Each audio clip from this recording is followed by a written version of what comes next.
పోచూరి రాజేంద్ర బాబు AIYF రాష్ట్ర ప్రధాన కార్యదర్శి। ఈరోజు రాష్ట్రంలో లోకేష్ గారి ఆధ్వర్యంలో రెడ్ బుక్ రాజ్యాంగం రాష్ట్రంలో అమలవుతా ఉంది। ఎన్నికల హామీలను అమలు చేయమంటే పోలీసుల ద్వారా నిర్బంధాలు, పాత కేసులను తిరగబడి రౌడీ షీట్లు ఓపెన్ చేస్తూ పీడీ యాక్టులు పెడుతున్నటువంటి పరిస్థితి రాష్ట్రంలో ఉంది।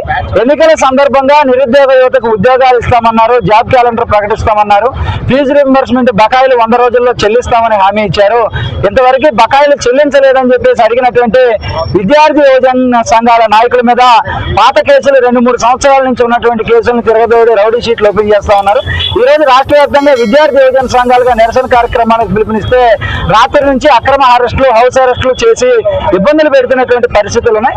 లోకేష్ గారిని ఈ సందర్భంగా మేము ఒకటే అడుగుతా ఉన్నాం, ఉద్యమాలంటే మీకు ఎందుకు అంత భయం అని చెప్పేసి అడుగుతాం। ఎన్నికల సమయంలో ఇచ్చినటువంటి హామీలని అడిగితే ప్రశ్నిస్తే పోలీసులను అడ్డం పెట్టుకొని ప్రశ్నించే గొంతులను నొక్కుతారా అని చెప్పేసి మేము అడుగుతాను। ఇప్పటికైనా పెట్టినటువంటి కేసులను వెనక్కి తీసుకోవాలని, అక్రమ కేసుల్ని వెనక్కి తీసుకోవాలని, ప్రశ్నించేటటువంటి విద్యార్థి యువజన సంఘాల మీద పోలీసు నిర్బంధాలను ఆపాలని చెప్పేసి ఈ సందర్భంగా మేము కోరుతా ఉన్నాం।